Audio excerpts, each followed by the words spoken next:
Hi friends, how are you?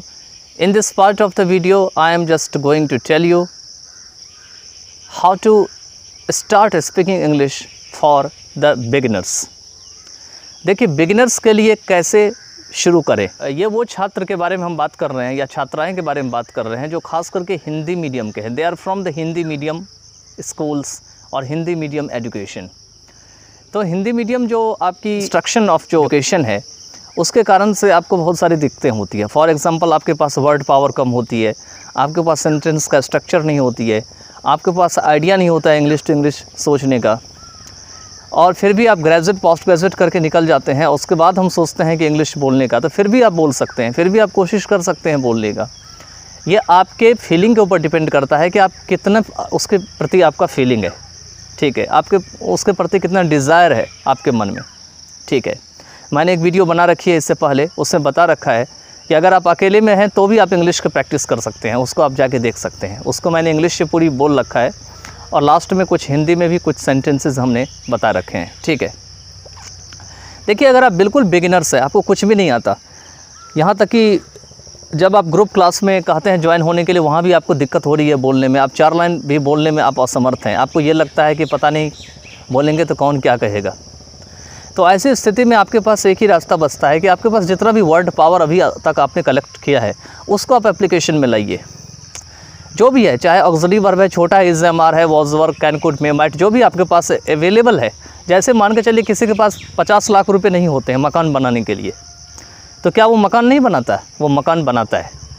ठीक है, लेकिन वो क्या करता है, अपनी जितनी उनके पास क्षमता होती है उस हिसाब से वो अपना एक मकान बनाता है. वो कोशिश करता है मुझे तो 50 लाख रुपए नहीं है तो हम क्या करें, कैसे भी करके रहने के लिए एक स्ट्रक्चर खड़ा करें. वही हाल है आप सबका, जो खास करके हिंदी मीडियम के छात्र हैं जिन्हें कि बोलने में प्रॉब्लम हो रही है. जो बोलना सीख गए हैं उनके लिए तो कोई दिक्कत नहीं है. कि अगर आपके पास वर्ड पावर नहीं है, अगर आपके पास ग्रामर की पावर नहीं है, तो भी आप मिनिमम जो आपके पास सुविधा है उससे आप स्पोकन शुरू कर सकते हैं. फॉर एग्ज़ाम्पल काटना की इंग्लिश बहुत सारी होती है, रीप भी होती है, हार्वेस्ट भी होती है. तो अगर मान के चलिए आपके पास, तो मान के चलिए ना तो आपको रीप आता है ना तो हार्वेस्ट आता है, तो आप काटना के कैसे यूज़ करोगे? तो आप कट यूज़ करोगे. मुझे पता है, क्योंकि आपके पास कट ही लास्ट ऑप्शन बचता है.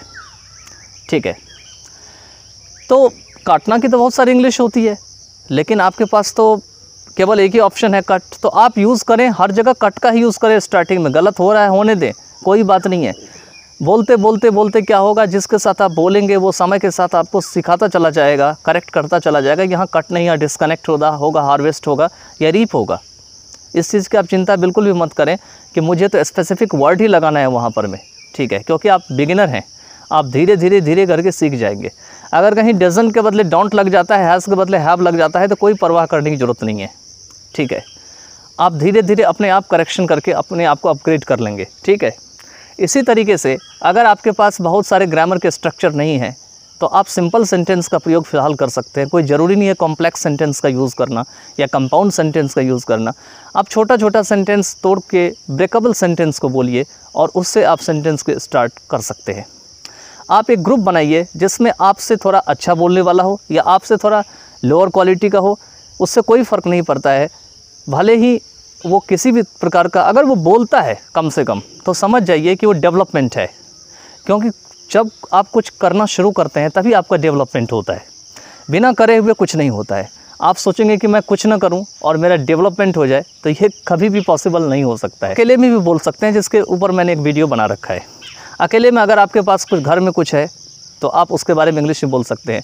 अगर आप किचन में खाना बना रहे हैं तो जितना बोल सकते हैं, जो भी चीज़ें आपके पास अवेलेबल है, जिसकी इंग्लिश आपको आती है, तो बोल सकते हैं this is turmeric, this is chilli, this is red chilli, this is black chilli. इतना तो बोल सकते हैं कम से कम कि यह ब्लैक चिली है, यह रेड चिली है, या ये चीज़ है. अगर आप इतना भी नहीं बोल सकते, इसका मतलब आपकी डिज़ायर इंग्लिश लैंग्वेज के प्रति बिल्कुल भी नहीं है. आप सोचते हैं कि कैसे भी करके हम आधे घंटे टाइम दे करके हम अंग्रेजी सीख जाए, लेकिन ऐसा नहीं है. इंग्लिश लैंग्वेज जो है फॉर एवर चेंजिंग है.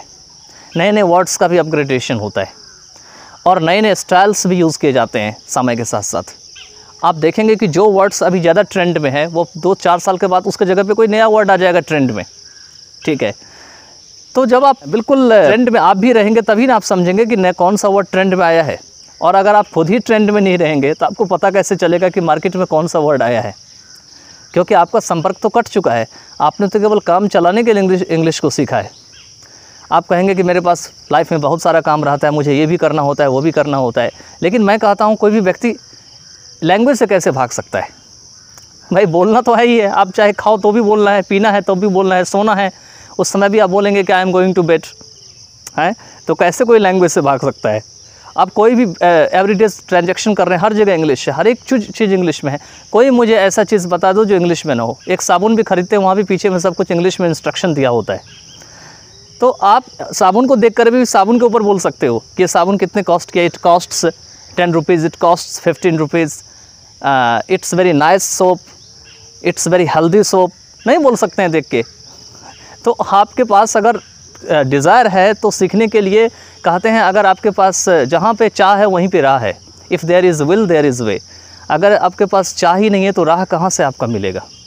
ठीक है, तो आप इस तरीके से इंग्लिश को सीख सकते हैं। बाकी और भी टिप्स मैं अदर पार्ट्स ऑफ वीडियोज़ में दूंगा। वीडियोज़ बहुत बड़ा हो जाएगा।